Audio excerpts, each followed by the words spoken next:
So I am going to talk to you about getting grants this morning. A little introduction. I am Chief Exec of Money Tree Fundraising. I set up the company in 2010, and before that I've been a fundraiser since 2002, working across health, theatre, major donors, corporates, trusts, community fundraising, children's hospices, arts, you name it, I've done it. So I've done lots of different stuff. Money Tree Fundraising specialises in corporates, trust and major donor fundraising, particularly for smaller charities. So we aim to help small charities set up and grow their programmes in a really lean and agile way so that they're self-sustaining, even though in the short term they might need external input. And I'm really passionate about great fundraising done well. I'm quite belligerent about great fundraising done well. So today I'm going to take everything I've learned in all of those years about grants and try and share it with you in a really quick 30-minute whiz through. So there are 4 key ingredients to great grant fundraising. The first one is being ready, organisationally ready. The second one is having your pipeline of prospective supporters. You need to have compelling proposals, and I know you're going to hear more about that, so I'm going to gloss over that one a bit. And the fourth one is you do have to have capacity to deliver the programme as well. So, organisational readiness. What I mean by that is it isn't just a fundraiser's job to do grant fundraising. I would advocate it's not just a fundraiser's job to do any type of fundraising, but particularly for grants, it's absolutely vital that your organisation comes together. Part of the assessment any trust will make about whether they should give you the money is whether as an organisation you can be trusted to steward their funds accurately and wisely. And this is about your trustees, this is about your chief executive, this is about your programmes team. So this is not something that can be glossed over. So the keys to organisational readiness for me, and what I've done, we'll come on to it, is I've had put into your packs our readiness questionnaire, which is 5 pages. I do commend to you guys that you go through that process, not in isolation, but across your organisation. They're mainly yes/no questions. If you've got someone who's maybe a bit hesitant about investing in grants, it might be useful to give them a copy plain and see if their answers match yours. That can be quite a useful exercise in managing expectations and really just benchmarking where your expectations are. And whilst we would go through that with our clients, I'll give you a big secret. The secret is to turn every no you have into a yes on the form, and then you will be much more organisationally ready. But to give you a quick overview of the key ones for me, the first one is your charitable status.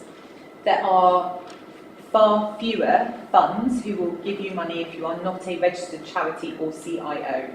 That includes a CIC, if that's something that applies to any of you. That's not to say you shouldn't do grant fundraising, it's just to be realistic that if you're not a registered charity, and in fact if you don't have 2 years track record as a registered charity, there will be fewer people out there willing to fund you.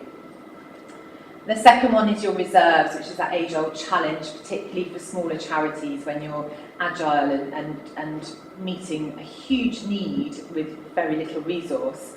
But trusts are looking for that kind of Goldilocks ideal of nothing too big and nothing too small. The general rule of thumb is, let's say, 3 to 6 months running costs. If you can argue that you could wind down your charity with smaller reserves, then make that argument and have smaller reserves. If you make a strong argument that you need larger reserves because you are running huge research programs or something, then make those arguments and have a different number or a different proportion of money. But for an average charity, not there is such a thing, 3 to 6 months is fairly normal. If you are not at the level that you have agreed you should be in your policy, all you need to do is explain how you're going to get there. They're not going to completely dismiss your application just because you haven't got 3 months or you've got 9 months instead of 6, but you need to have an explanation for how you're going to get there. I spoke to a tiny charity probably about a year ago now, and they had £5,000 in their reserves, and they had been saving, literally saving in a monthly way every month for a year to get to that point. and their policy said they needed double that, and they knew in a year that if they just squirreled away a couple of £100 a month, they could get there. And that helped them in those conversations with trusts who are not unsympathetic, but just it could be as simple as having a regular saving programme, as you would do if you were buying something at home. So next is about thinking organisationally, not just project by project. Your funders will fund projects, so it's really easy from a trust point of view to think about a project. But whilst they're funding project A, they're looking at the whole organisation. Are you coherent? Are you all talking about the same stuff? Have you got a clear vision and mission, and do you know where you're going? And that works with the budget as well, organisationally and project-based. And dreadedly, are you up on all the regulations that apply to you as an organisation? Are you members of the fundraising regulator? Should you be? Are you clear on all the policies and procedures you need to have? Have you considered child protection? Have you considered health and safety? The NCBO and lots of other places can give you tons of lists, and you can Google template policies. It doesn't have to be onerous. But what you do need to do is have them. They have to be minuted that they've been agreed by your trustees. And I would say that if you've gone to that trouble, you should probably live them as well. There's no point just having a dusty folder of policies that you can show a trust, but actually you don't adhere to them. You may as well do them if you're going to go to the trouble.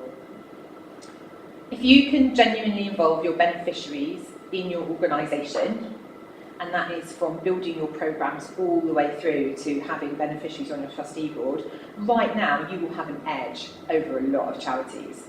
And particularly, you will have an edge over the big charities who you may feel compete unfairly for funds. They struggle without being cooperative with small charities in getting to the grassroots and getting to beneficiaries. So this is something you can really thrive in as a smaller organisation and be more agile. Sort of similar to budget, but going back to the organisation, they need to know that you can accurately account for restricted versus unrestricted funds.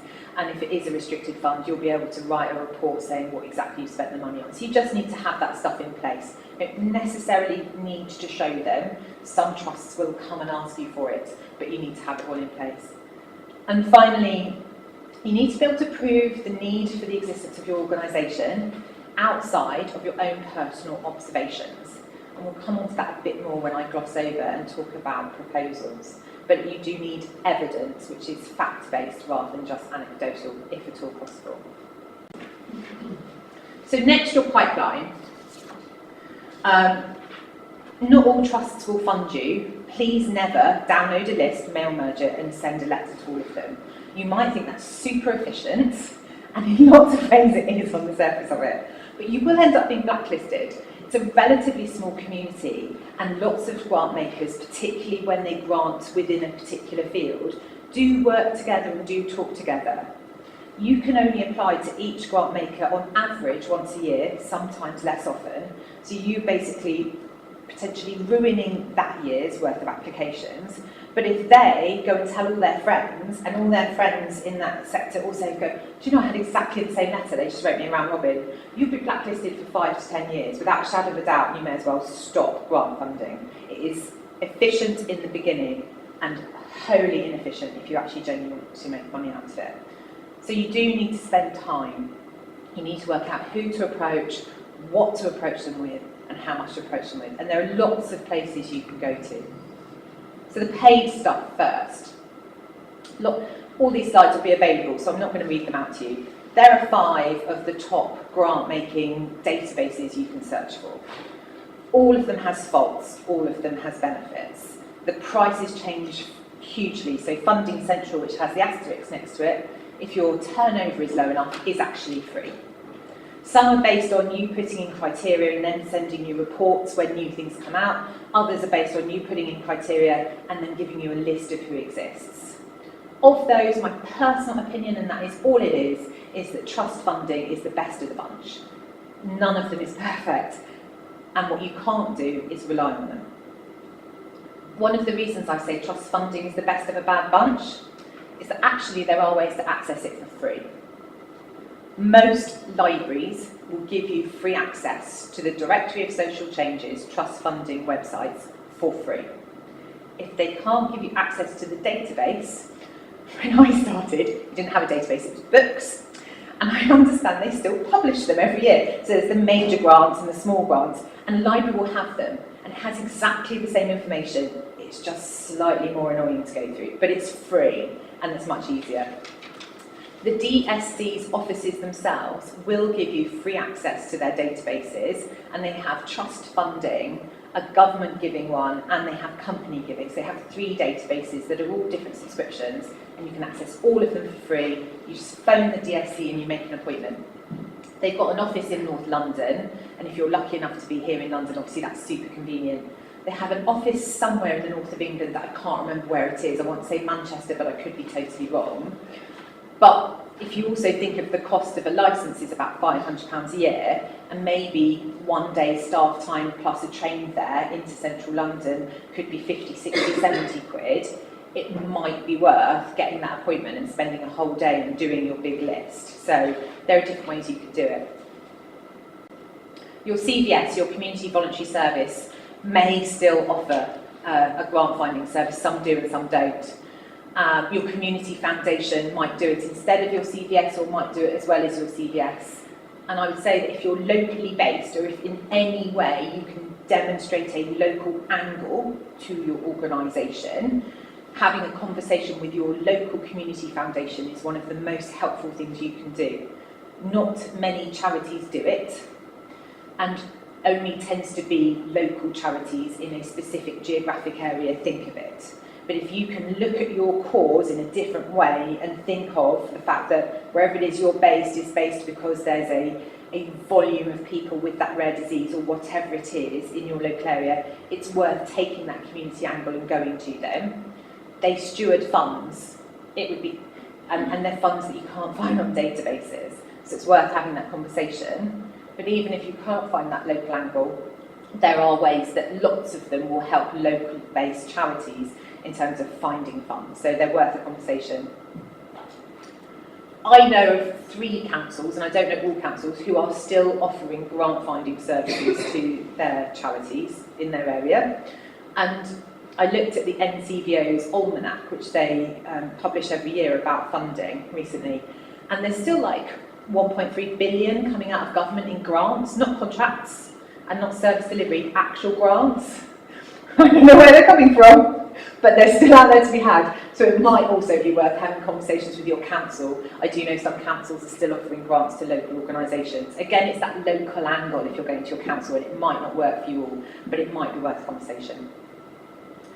Google your competitors and think broadly, and what I mean by think broadly is think big, think small, it doesn't matter. You don't have to think about organisations with the exact same rare disease as you. You have to think about medical and big, broad terms like that. If you do patient care or support or signposting or research, those are the kind of categories that grants go into. They don't go into micro categories very often. Some do, but that's a rarity. So think broadly and then look at your competitors in those fields, and you will, most of them publish their grant funders in their annual report, on their website, all kinds of places like that, so you can get a list that way as well. The Charity Commission does have an advanced search function. It isn't the most user-friendly thing in the world. If you're good at research, if you enjoy research, or you have someone in the team who's good like that, it's probably the best place to go overall, because it's the most accurate, because we all have to keep our Charity Commission guidelines up to date, our submissions, but it isn't easy. So, you know, using one of those paid databases is and especially if you can find a way to get it for free, is easier. And just Google, you know, it's not rocket science, but definitely do Google. This is a terrible slide, as is the next one, and I don't apologise for that because I'm giving them to you to take away on your slides. Keep track. This is about record keeping. So these are all the headings I would put into a spreadsheet. And they are readable on the slides, I promise. All the headings I would put on a spreadsheet if I was doing my research. So this is, you know, where did I find them? What's their charity registration number? Because it's always easier to, if you've got 2 with similar names, you'll end up with the wrong ones. What's their name? What's their geographic area? What's the contact name of the person? So keep a track of where you are with your research. How much do we think they can give? And then this second one is your application tracker. And again, you know, it's my recommendation for how to do it. there's absolutely no need to buy a database in order to keep track of your grant applications. Excel is perfectly acceptable, but not keeping track of them will have you in a right pickle really quickly. You can only apply every certain period of time, and that certain period of time is often based on the last time you applied to them. And what if the person writing trust applications in your organisation left and hadn't done this? You would have no idea, and you'd probably, for safety's sake, well, you'd either have to phone the trust and go, I'm terribly sorry, I actually don't know when we last submitted an application, and that wouldn't necessarily go down very well. Or you'd have to wait a year to be safe, and your little fledgling grant programme will fall through the floor for up to 2 years to get back up to there. So please do keep records. The other thing about your research and your pipeline is that if they have a phone number published on the Charity Commission website, use it.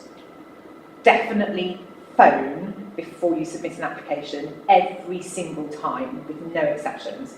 Your hesitation should be around working out what it is you want to say, not around whether you should phone them or not. And there are various things you can say. You could phone and say, we've never applied to you before, and I think we're a good fit, but I'd like your advice because I'm new to this. And they're going to be really helpful. They might say they're too busy right now, or they might say, actually, although they've got the phone number, they can't help you, but they won't be upset by you phoning and asking a question. You might be super confident they're the right trust for you. You might ask a question that's more around, I've got this project and I'm not sure which aspect of it you guys are going to want to fund more. Are you more keen on salaries, or are you more keen on project costs? What would work well for you in my application? What would give me the strongest chance? You can phone and say, I can see that you on average give £1,000 to charities like mine. My project's going to cost a bit more than that, £1,250. Would it be deemed inappropriate to write that bit more? You could ask for a lot more. You could say, my project's going to be £2,500. Is there a proportion towards the total project cost? How do you work out, help me make my application the strongest? And if they've given a phone number, it means they're happy to be called. Don't have to worry about data protection in any way, shape or form.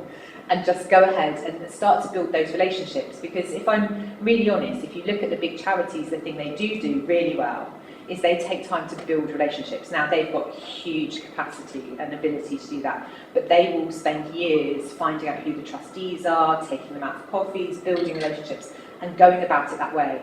And you building that relationship with whoever the gatekeeper is your first step to that. Because over time, they will recognise your application, it will go higher in the pile. It will have a lower level of initial scrutiny because they know that they can trust you over time and they've built a relationship. And it's simply scientific fact that we build relationships face-to-face, then verbally, and in writing least easily. So if we're at least chunking that up into verbal, even though we can't go and meet them face-to-face, we're building a genuine relationship where people care about us and about our cause more than the stranger who just put the writing in. So the next bit is your compelling proposals. And as I say, you're going to have a much better conversation about this after me, but I'm just going to kind of go top line and share what I think goes into a case for support. And a case for support is a document I think you write for your project. So if you have a project that is worth going to trust funds for, you write a single case for support for that project. It isn't glossy, it doesn't get published. This isn't a public-facing document. What it is your deposit of all important information about that project. You then have your list of trusts that go alongside it, and you have all of the information in one place that you can pull out. So this trust will ask for that bit, that trust will ask for the next bit, but it's all there and it's all matching up and it's all coherent. And that's a really useful thing to do before you get into the writing. And this is what I think needs to go into it. So, your vision is around your vision for what would make your organisation redundant, if that is possible.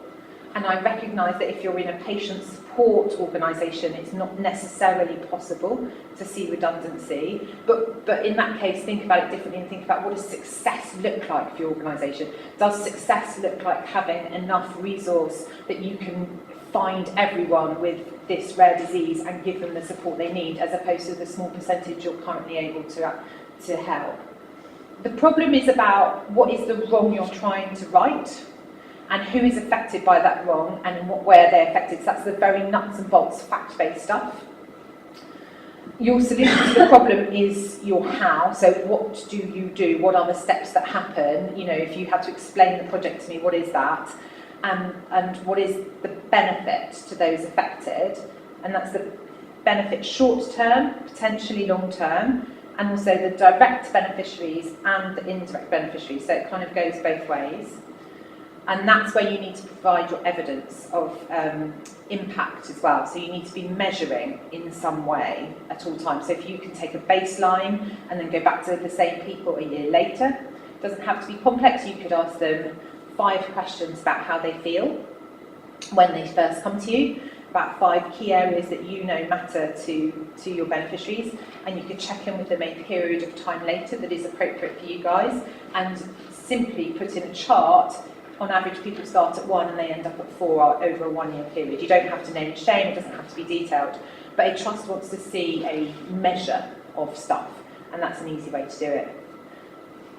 I worked with a refugee charity a couple of years ago where English was a challenge, and so we did it based on emojis, and it was a sliding scale of emojis, and that's an international language.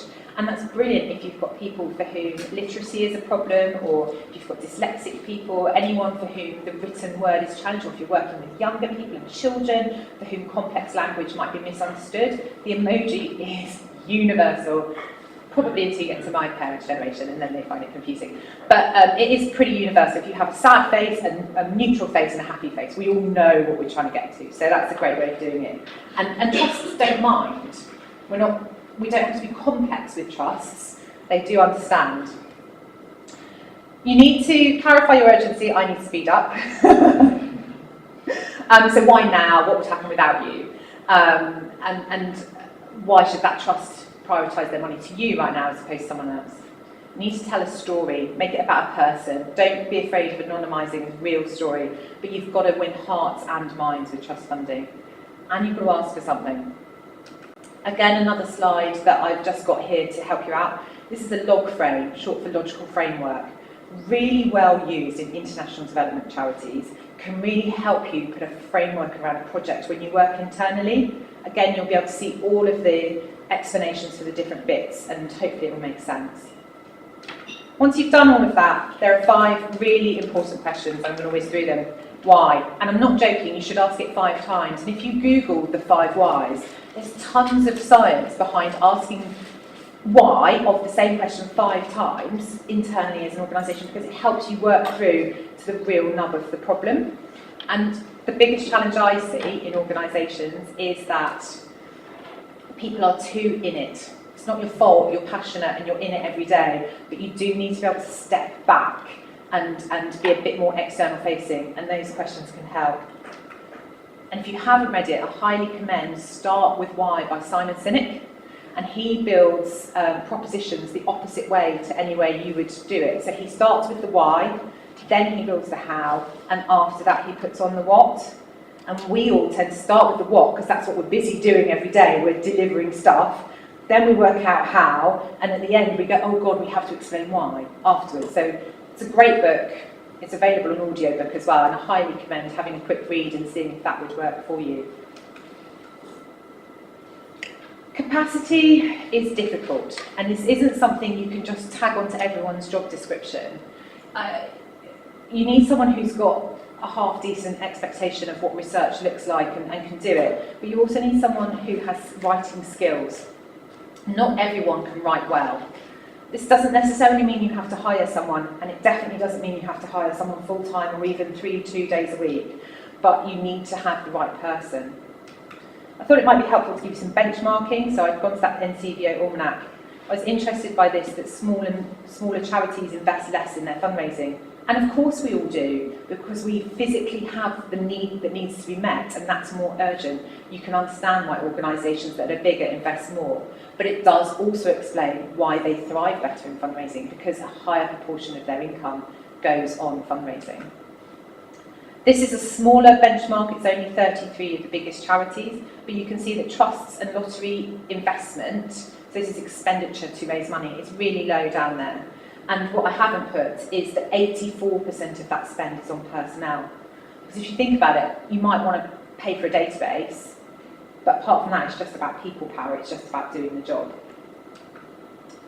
A fundraising ratio, and this is across the whole fundraising piece, is £1 invested brings you £4.20.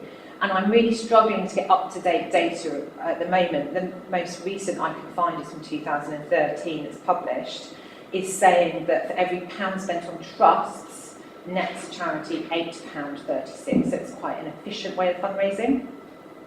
Now, do bear in mind that those are established programmes and that those benchmarks are from larger organisations because it was only a captive audience of 33. But that is, I'd normally say 1 in 10. So a one to £8.36 is more modest than I say, and I think that's probably fair. A full-time trust fundraiser in an established programme where there is an opportunity this size, not everyone can do this, should be raising you £675,000 a year, just to put that in context. So that doesn't mean if you invest 30 grand fundraiser, they will raise you that much. If your organisation is nowhere near that big, obviously you're not going to raise that much just from grants. But it just gives you a sense if you can literally chunk that down, and if you wanted to buy 1/5 of that or even less, you could still be raising quite a lot. It's a very efficient way of raising chunky sums of money. There are some myths I wanted to debunk, and I'm afraid I'm going to have to skip past those. But in really quick recap, organisational readiness is about having a plan, evidence of need, engagement with beneficiaries, and being organisation-wide, not just leaving it to the one person whose job it is to do trust funding. Your pipeline is about research and it's about relationship building, and you don't have to pay for it, but you might have to invest in it in time, even if not in money. Your compelling proposals, there's lots of stuff in your pack and you'll hear more about, but don't forget to tell stories is the one thing I would take away from that.